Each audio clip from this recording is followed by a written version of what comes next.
Hello, and welcome to Up Close and Personal with Inelia Benz. I'm your host, Helene Lipson. For our listeners not yet acquainted with Inelia, she was born in Chile and entered this world directly from source energy without any karmic debt, and she came into this life with a sense of knowingness on a pure mission. Her soul's purpose is to raise the vibrational level of the planet to a critical point that will allow a transitioning into the new paradigm, the new level of awareness for everything, for the planet and everything in it, every rock, every insect, every person. And to do that job, Inelia is a spiritual catalyst, awakening those asleep, helping those already aware to reach a higher vibrational level. And she's even traveled to different geographical areas in various ways for the sake of cleansing it so that the vibration can come through properly. Today, on Up Close and Personal with Inelia Benz, we'll be talking to Inelia about money and her personal experiences and her ability to manifest even throughout the most difficult periods of her life. Hi, Inelia. Hi, how are you today? I am just fine. I'm delighted to speak to you as usual. And today is a fascinating program. We're going to be talking about money and abundance. So, Inelia, since this is Up Close and Personal with Inelia Benz, I want to hear a little bit about your ability to manifest and your relationship with money. Yeah, it has been a very interesting trajectory for me with regards to money because I never actually had any problems with it. Even as a young child, as a family, we went through extreme poverty. After the military coup in Chile, we went to live in Argentina with my mother, and she wasn't able to work there. She didn't have a work visa. So we ended up at one point living in the streets, and we didn't have any money to eat. However, even at that moment, those days or those weeks or months or whatever, I had this a situation. My personal situation was where I wasn't feeling hungry, and I didn't have the need to eat. And I didn't get skinny, I didn't get hungry. It was really bizarre. Have always been highly supported in my physical existence. And there was one point, I remember there was one event where I was going to the store for something, and we did have like very little money. And my mom had an account there, and she said, just go to the store. I think she sent me because she didn't want to go to the store and having to pay, and she didn't have any money. Mhm. And so I went to get something. I think it was eggs or something like that. So I went to the store, and on the way, when I went to the store, I got the eggs, got back out. But in the store, she had a display and this most delicious looking cake. It was like a cream cake with strawberries on it and colors and everything, and it looked delicious. And for the first time in days or weeks or whatever, I thought, yummy. Mm. I'd like some of that cake. And I went out to the store, walked half a block, and I found something like $5 on the street. So I grabbed the $5 and I turned around. I knew that was for my cake. I just knew it. I Mm. absolutely 100% knew that was for my cake. So I turned around, I went back to the store, and I bought the cake. And then I went home. I ate it and I went home. I got Mm. home the next day. My mother went to the store or something, or the woman called her and said, "I see that you have money now. Your child is buying cake. Can you come and pay your bill?" So Oh. I got into a lot of trouble for that. But as a pure being of like that childish innocence, I totally knew that that money I had received it because I had desired that cake, right? In a very pure and unselfish way.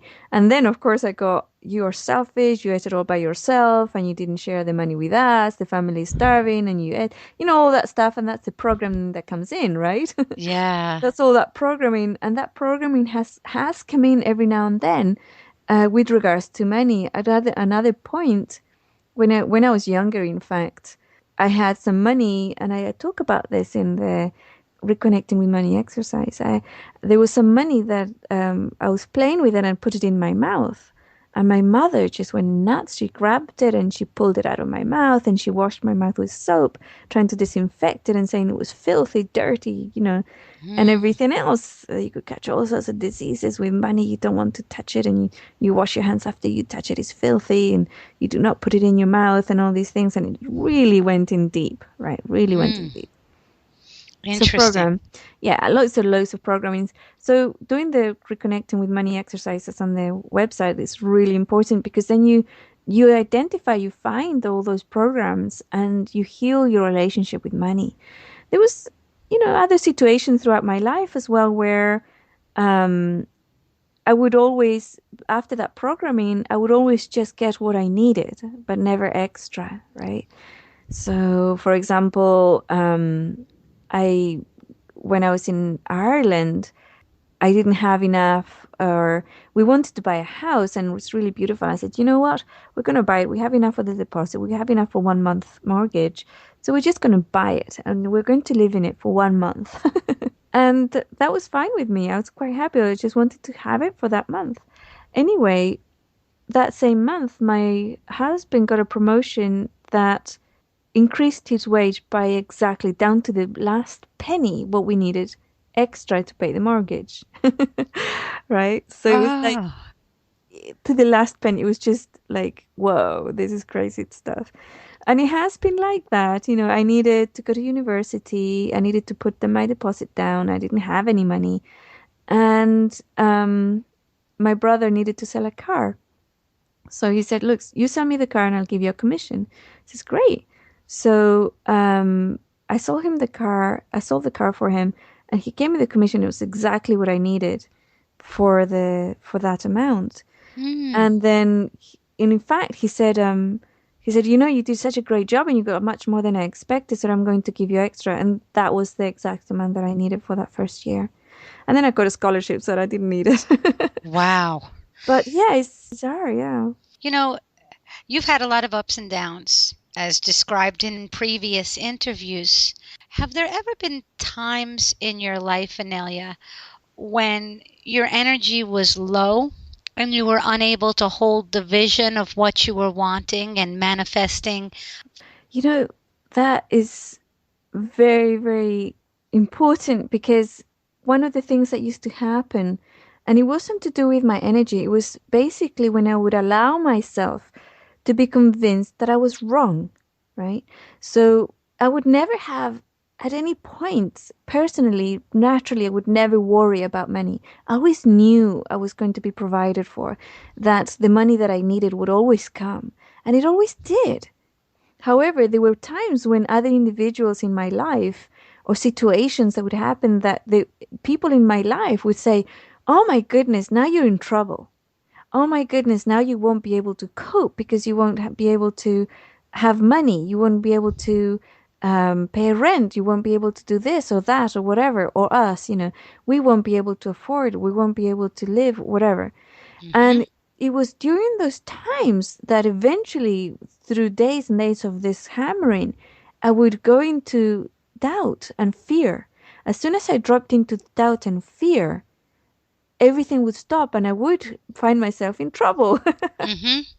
But as soon as I would find myself in trouble, I would go, hold on a minute, why am I in trouble? And I would find the fear and process it and immediately move out of it, and everything would go back to normality, which for me would be support. But yeah, one of the programs that actually came in through my upbringing was to only manifest what I needed, never extra, right? So that's really limiting as well. It's ridiculous. And it was through reconnecting again to wealth and that energy, which is an elemental, which is all of ours. The lack is actually an illusion. Lack is a program that has been put into us to enslave us. There Hmm. is no lack. We can actually manifest anything we want, right? And there's some individuals who are so awakened, who can actually physically manifest things in their hands. They will think of an apple and it will be there.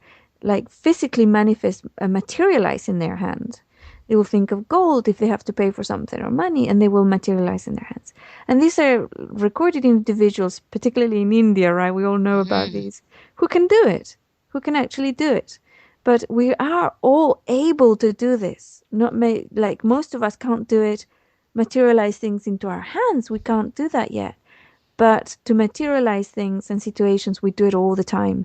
And when we fall into fear, yes, it's going to be bad business.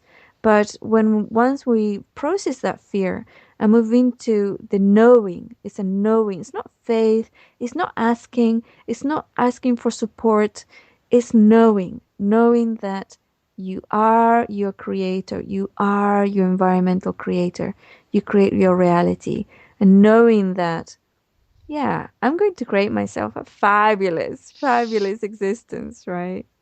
Inelia, I have to tell you, I've benefited greatly from your Spirit of Money video, connecting to the Spirit of Money video. It was an incredible concept to connect with the elemental of money, actually reintroduce yourself to money and welcome it into your life. When did you come up with this meditation? Oh, this was actually quite early in 2010. It might have even been 2009. It was so funny. Oh gosh, this is really exciting because this is exactly how it happened. I was still wondering about this program that I had, that I was only receiving what I needed and never having any extra, right? And it was fine, it's perfectly fine. But if you have extra, then you have more ability to do extra stuff, right? Mm-hmm. With regards to the planet, with regards to my personal work, I would have extra to be able to travel and visit people that I'm collaborating with and doing energy work around the planet. And I wouldn't be able to if I didn't have that extra. So for me, what happened was I was out visiting someone, and the lights went out on the house. The lights just on one part of the house, the one of the fuses or whatever, and we were in a guest house, and the owners were asleep. So I thought, what I can do is I can tap into the elemental of electricity in the house and ask her, where is the fuse box? So I did that. I went up to one of the light switches, and I put my hands on it, and I tapped into the electricity system. And I was really happy to contact with somebody, and it was chatting away and showing me how it's connected to everything in the house and can go out and can do all sorts of things. You can talk to everybody's houses and all around the planet. And I thought, wow, this is just Oh, marvelous. what a concept. I know, it was just little chatterbox, really, really ready to communicate and saying, yeah, and if you want to say anything to the collective, just talk to me and I'll go and tell everybody. And it's like, oh my goodness, this is awesome. And anyway, so I said, well, where's your fuse box? And I said, yeah. And he says, yeah, I know about that. That was because that person needed to be in the quiet space of darkness. So we kind of blew a fuse there. And here's where the fuse box is. So I just followed the instructions because, like, elementals don't actually speak with words. It's my interpretation of what the communication was coming from, is all pictures and experience, right? So I followed it and I found the fuse box, and the fuse obviously was off, right? So I put it back on and the lights came back on and everything. And then it was that moment when it was like it's all energy and all these elementals. And I thought to myself, I wonder what other elementals there are that are connected, and they're being used and also are part of the human creation, right? What elementals are we using? Because this is an elemental we're actually using. Electricity is an elemental and we're using it. And it loves being used because it's part of its existence, It can exist all over the planet now. And I started searching and looking, and wow, I found money. And I thought, whoa, you're an elemental? And he said, absolutely, I am, So Wow. I totally reconnected back to it. Yeah, it was one of them. Water's another one. Yeah. Water, And okay. yeah. Earth, metals. Oh gosh, if you have any sort of like one of these discovery people love to discover new things, just do it yourself. You'll be so amazed and surprised about all the elementals that we have that we're using and we're working with, collaborating with. That was absolutely fascinating. What's so amazing about our show, Inelia, is that you're very, very real. And you let our listeners know and encourage our listeners to do the same things you do. You're just basically letting people know how to look deeper within. You're letting them know that anybody can grab on to any of these modalities. That's beautiful, beautiful. I thank you so much.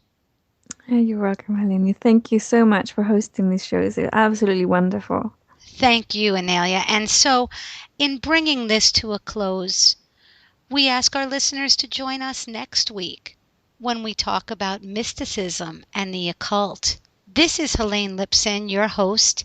Until we meet again, we wish you all love, light, and blessings. Have a beautiful day. Namaste.